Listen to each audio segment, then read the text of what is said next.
पहले ही आ गए, 15 दिन पहले आ गए। और अब राम जी जब देखा कि हमारे भैया जान, हमारे पिताजी सब लोग आ गए हैं, जनक जी ने सभी बारातियों का स्वागत किया। श्री राम जी भी अपने पिताजी से मिलने के लिए गए हैं, विश्वामित्र भी गए हैं। विश्वामित्र को जैसे ही राजा दशरथ ने देखा, दंडवत प्रणाम किया है, दंडवत प्रणाम किया। और विश्वामित्र जी ने दशरथ जी से कुशलाई पूछी है, कैसे हैं आप दशरथ जी महाराज? बताया हम बहुत अच्छे हैं। राम जी ने जब देखा कि विश्वामित्र जी अलग हो गए हैं, तो जब अपने पिताजी को अकेला जाना, तब राम और लक्ष्मण दोनों भैया अपने पिताजी को दंडवत प्रणाम करते हैं। आज दशरथ जी ने राम जी को जैसे ही हृदय से लगाया, मानो उनके शरीर से निकले हुए प्राण आज वापस मिल गए। इतना प्रेम करते हैं राजा दशरथ अपने पुत्रों से। प्रणाम किया, सखियां बात कर रही हैं, तुम्हें पता है दो तो ये है ही, 2 बारात में और आए हैं। बोली 2 और आए हैं? हाँ, 2 विश्वामित्र जी के साथ में आए थे, 2 बारात में आए और हैं। एक बोली तुम्हें तो इतना ही पता, हमें ये पता है कि एक गोरा है एक सांवरा है। अपने पहुना सरकार की तरह एक गोरा है और उनके छुटके भैया की तरह एक गोरा है और पहुना सरकार की तरह एक सांवरा है। तब तक तीसरी आई, तुम्हें बस इतना ही पता है। हमें ये भी पता है कि एक का नाम भरत है, दूसरे का नाम शत्रुघ्न है। बोले बस चौथी आई भागकर, तुम्हें इतना ही पता? हमें पता है जो भरत जी हैं इनकी मैया का नाम है कैकई, और जो ये पीछे वाले हैं ये उसी गुर के सरकार के भैया है, जो वो लड़ाकू विमान राम जी के पीछे घूमता है, यानी लक्ष्मण जी के भैया है ये मैया सुमित्रा जी के पुत्र शत्रुघ्न जी। तब तक एक आई, तुम्हें नहीं पता ये चारों खास भाई हैं। एक सखी ने अपना आंचल फैला लिया और ब्रह्मा जी से प्रार्थना करती है, ब्रह्मा जी तुमसे आज तक मैंने कुछ नहीं मांगा, लेकिन आज मांगते हैं। यहाँ आए तो एक ही हैं, मतलब ब्याह तो एक ही का है, लेकिन मैं कहूँ ब्रह्मा जी यहाँ से चारों का ब्याह होना चाहिए, चारों का ब्याह यहाँ से होकर के जाना चाहिए। चारों का ब्याह अगर यहाँ से हो जाएगा तो हम तो परमानंद में डूब ही जाएगा। और मैया मिथिलावासी बड़े सौभाग्यशाली हैं। क्यों? मिथिलावासी इसलिए सौभाग्यशाली हैं कि अवध की राजा दशरथ को यज्ञ करने के बाद में, तप करने के बाद में, यानी तपस्या करने के बाद में राम के दर्शन हुए, लेकिन मिथिलावासियों ने न यज्ञ किया है न तपस्या की है, सिर्फ भक्ति के बल से उन्हें राम जी मिल गए। उन्होंने कभी बुलाया भी नहीं कि राम जी आए, बस वो भक्त हुआ करते थे माँ जानकी के, माँ सीता के। और जहाँ भक्त निवास करते हैं वहाँ भक्त को खुद नहीं जाना पड़ता भगवान के पास, अपने भक्तों को देखकर भगवान खुद ही अपने भगवान भक्तों के पास दौड़कर आते हैं। इसीलिए राम जी मिथिलावासियों को वो सुख देने आए हैं तो संसार में किसी को नहीं दिया। पहुना सरकार दूल्हा बनकर आए हैं। आज बारात का बहुत सत्कार किया है जनक जी महाराज ने। अब मुहूर्त निकाला गया, एक नारद जी ने मुहूर्त निकाला और एक जनक जी के पुरोहित जी ने मुहूर्त निकाला। मुहूर्त क्या निकला? अगहन मास शुक्ल पक्ष पंचमी तिथि दिन मंगलवार। सुंदर मुहूर्त निकला।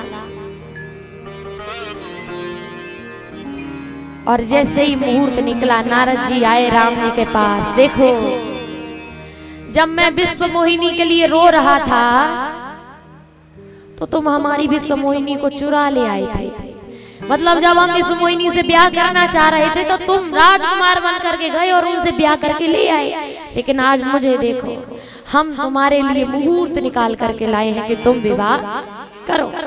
बस प्रभु, इतना ही अंतर है तुम में और हम में। हम तुम्हारे लिए, तुम्हारे बंधन को जोड़ने के लिए मुहूर्त निकाल करके लाए और आपने बंधन तोड़ने के लिए मुझे बंदर बना दिया था। प्रभु बड़े प्रसन्न। नारद जी, वाह क्या सुंदर बात कहते हो। नारद जी ने भी मुहूर्त निकाला, पुरोहित ने निकाला, एक ही मुहूर्त निकला। और जैसे ही मुहूर्त निकला पता चला कि बारात 15 दिन पहले ही, एक पक्ष पहले ही आ गई है। अब ब्रह्मा जी मुहूर्त देखते हैं, कहते हैं बिल्कुल ठीक है, इसी मुहूर्त पर हमारे श्री राम जी का विवाह होगा। गोधूली वेला में दिव्य अश्व पर बैठ करके राम जी की बारात निकाली गई और बाबा भोले 15 आंखों से देखने लगे राम जी की बारात को।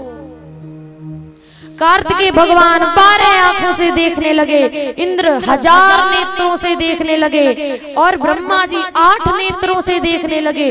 किसे? राम जी की बारात को। कि आज हमारे इस सृष्टि का पालन करने वाले सरकार का ब्याह है, हमारे पहुना सरकार का ब्याह है। हमारे मिथिला के जो पहुना यानी दूल्हा बन करके आए हैं उनका ब्याह है। बड़े प्रसन्न हैं सारे देवता। यहाँ तक कि राम के ब्याह में मुहूर्त में ब्याह में जब ब्याह छटा और जब मंडप सजाया गया तो चारों वेद अपना रूप धारण करके बैठे हुए हैं। अग्निदेव अग्निकुंड में बैठे हुए हैं। इतना दिव्य लग रहा है राम जी का दरबार। मंडप सजाया गया, चारों वेद बैठे हैं, सभी देवता बैठे हैं, सब अनेकों अनेकों रूप धारण करके भगवान की बारात में आए हुए हैं। पद प्रक्षालन हुआ, साकोचार हुआ, कन्यादान हुआ, गठबंधन हुआ, भावरी पड़ी। फिर उसके बाद हमारे श्री राम जी ने हमारी मैया जानकी के मांग में सिंदूर भरा है कि राम सिया सिर सिंदूर देही। राम जी ने सिया मैया को सिंदूर दिया और इसके साथ में राम जी का विवाह संपन्न हुआ। अब जैसे ही संपन्न हुआ गुरुदेव बोले, जनक जी क्या आपके घर में और कन्या है क्या? बोले कन्या 3 और है अभी। बोले 3 आपके पास है, 3 मेरे पास पुत्र है। ऐसा करिए एक ही मंडप पर तीनों को निपटा देते हैं, चारों का एक साथ विवाह हो गया। आज तीनों कन्याओं को तैयार किया गया। इधर लक्ष्मण भैया, भरत भैया, शत्रुघ्न भैया भी तैयार हुए। तो भरत भैया का विवाह मांडवी जी के साथ, लक्ष्मण जी का उर्मिला के साथ में और शत्रुघ्न भैया जी का विवाह सुतकीर्ति के साथ में कर दिया गया। इस प्रकार से चारों भैयाओं का विवाह एक ही मंडप पर एक ही दिन कर दिया गया। अब महाराज बड़े प्रसन्न हैं, हमारे बेटा राम का विवाह हो गया। hमारे घर में 4 लाला इकट्ठे आए थे और आज एक ही दिन में 4 बहुएं यानी 4 बेटियां हमारे घर जाएंगी। इधर सखियां क्या कर रही हैं? जान लिया कि विवाह तो हो गया, विवाह हो गया है तो सखियां कहती हैं ऐसे मजा नहीं आता। ससुराल में जब तक गाली ना पड़े तब तक खाना गले से कैसे उतरे।